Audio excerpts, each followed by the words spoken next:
Bismillahirrahmanirrahim. Assalamualaikum warahmatullahi wabarakatuh. Alhamdulillah wa syukurillah. Kita jumpa kembali di channel ini. Semoga perjumpaan kita kali ini memberikan banyak manfaat untuk kita semuanya. Sholawat dan salam senantiasa kita curahkan kepada junjungan kita Nabi Muhammad SAW. Allahumma sholli ala Sayyidina Muhammad wa ala ali Sayyidina Muhammad. Semoga kali ini sahabat dalam keadaan yang baik, sehat, diberikan kelimpahan dan keberkahan rezeki serta kehidupan yang bermanfaat untuk sesamanya. Amin ya rabbal alamin.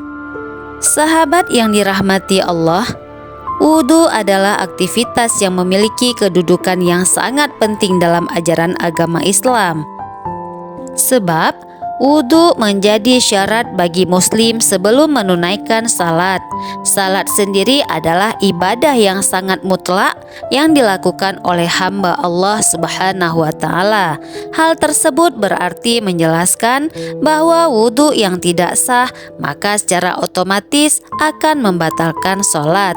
Ini juga tertuang dalam sabda Rasulullah SAW, tidak diterima salat yang dilakukan tanpa wudu dan tidak diterima sedekah yang berasal dari harta yang didapat secara tidak halal. Hadis riwayat Imam Muslim. Oleh karena itu, berikut ini adalah 10 kesalahan yang sering dilakukan oleh kaum muslimin pada tata cara berwudu. Namun, saya harap kepada sahabat semuanya agar menonton video ini sampai selesai agar para sahabat bisa memahaminya secara mendalam dan untuk menambah ilmu serta pengetahuan. Sebelum saya melanjutkan video ini, saya meminta kepada semua sahabat yang dirahmati Allah untuk sudi kiranya menekan tombol like, komen, subscribe dan tombol notifikasinya agar sahabatku semuanya tidak ketinggalan video-video menarik lainnya dari channel ini. Adapun kesalahan yang pertama adalah tidak membaca bismillah.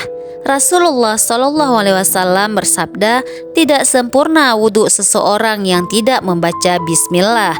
Hadis riwayat Imam Ahmad. Yang kedua adalah tidak sempurna membasuh anggota wudhu. Imam Bukhari meriwayatkan dalam kitab sahihnya dari Muhammad bin Ziyad, dia berkata, aku mendengar Abu Hurairah radhiyallahu anhu saat itu beliau melewati kami dan orang-orang sedang berwudu.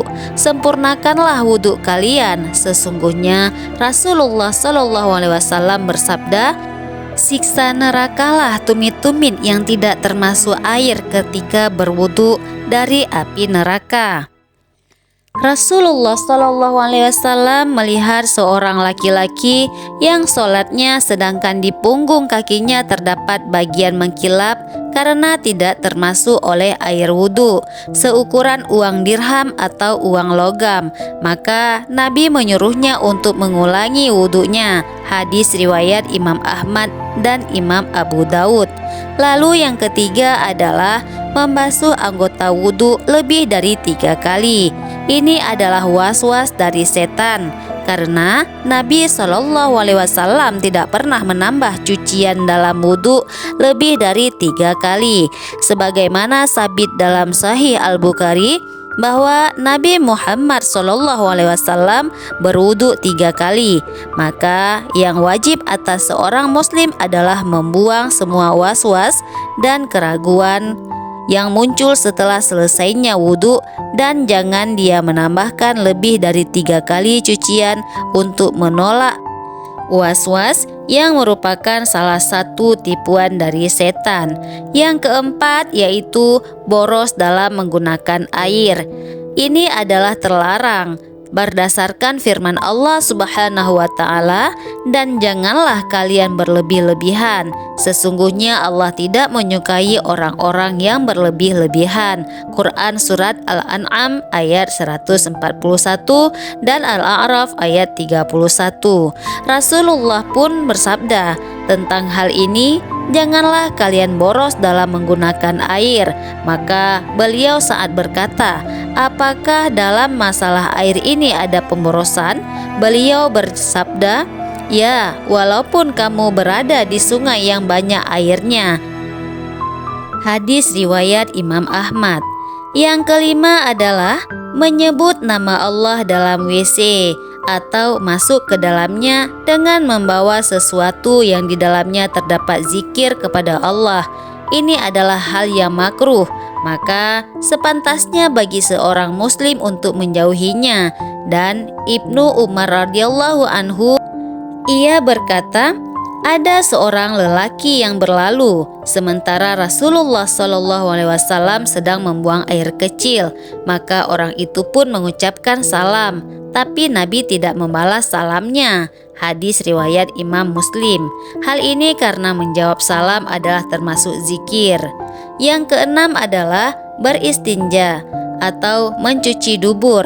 Setelah membuang angin, tidak ada istinja ketika buang angin atau ketika orang hanya buang air kecil dan buang air besar, maka tidak disyaratkan. Dan bagi orang yang membuang angin dan kentut untuk istinja sebelum berwudu. Yang ketujuh adalah tertidur kemudian tidak mengulangi wudu. Sebagian orang tertidur di masjid, kemudian apabila iqomah dikumandangkan, dibangunkan oleh orang yang di sebelahnya, lalu langsung bangkit salat tanpa berwudu lagi. Orang yang seperti ini wajib baginya untuk berwudu karena dia lelap dalam tidurnya. Adapun kalau dia sekedar mengantuk dan tidur ringan sehingga masih mengetahui siapa saja yang ada di sekitarnya, maka tidak wajib baginya untuk berwudu lagi. Yang kedelapan adalah meninggalkan istinsya dan istinsyar. Istinsya dan istinsyar adalah sunat dalam wudu, yaitu menghirup air ke dalam rongga hidung sampai ke pangkal hidung. Dan istinsar adalah mengeluarkan kembali air yang telah dimasukkan ke dalam hidung tersebut dengan kuat. Sebagian kaum muslimin ketika berwudu hanya memasukkan jarinya yang basah ke dalam hidung. Dalil tentang istinsar dan istinsya adalah hadis yang terdapat dalam Sahih Al-Bukhari dari umroh. Beliau menyifati wudu Utsman radhiyallahu anhu, kemudian dia memasukkan tangan kanannya di bejana, lalu ia berkumur menghirup air ke hidung dan mengeluarkannya. Dan Nabi SAW bersabda, barang siapa berwudu, hendaklah ia menghirup air dari hidung dan menghembuskannya kembali. Dan barang siapa yang melakukan istijmar atau bersuci dari buang air besar dengan menggunakan batu, hendak melakukannya dengan ganjil. Yang kesembilan adalah menganggap mengusap leher dianjurkan. Padahal sebenarnya tidak demikian. Ia tidak dianjurkan dan tidak termasuk ibadah wudhu. Kemudian yang ke-10 adalah berdoa pada saat membasuh anggota wudhu. Imam An-Nawawi berkata, doa-doa ini yakni doa-doa pada saat membasuh anggota wudhu dikatakan tidak ada doa dari Rasulullah SAW pada saat membasuh dan mengusap diri sendiri, dan doa yang disebutkan dalam hal ini adalah kekuatan orang yang tidak berdasar. Lalu doa yang diketahui secara syar'i adalah basmalah di awal wudhu, mengucapkan 2 kalimat syahadat di akhir wudhu, ditambah dengan doa, ya Allah, jadikanlah aku termasuk orang-orang yang bertaubat dan jadikanlah aku termasuk orang-orang yang bersuci. Sahabat beriman yang dirahmati Allah, itulah 10 kesalahan yang sering kita lakukan saat berwudu. Semoga dengan menontonnya video ini, kita bisa memperbaiki kesalahan-kesalahan yang sudah kita perbuat selama ini. Wallahu a'lam bishawab. Mohon maaf jika ada kata-kata yang salah. Kesalahan hanya milik saya, kebenaran hanyalah milik Allah Subhanahu wa Ta'ala. Saya akhiri dengan wabillahi taufik wal hidayah. Wassalamualaikum warahmatullahi wabarakatuh.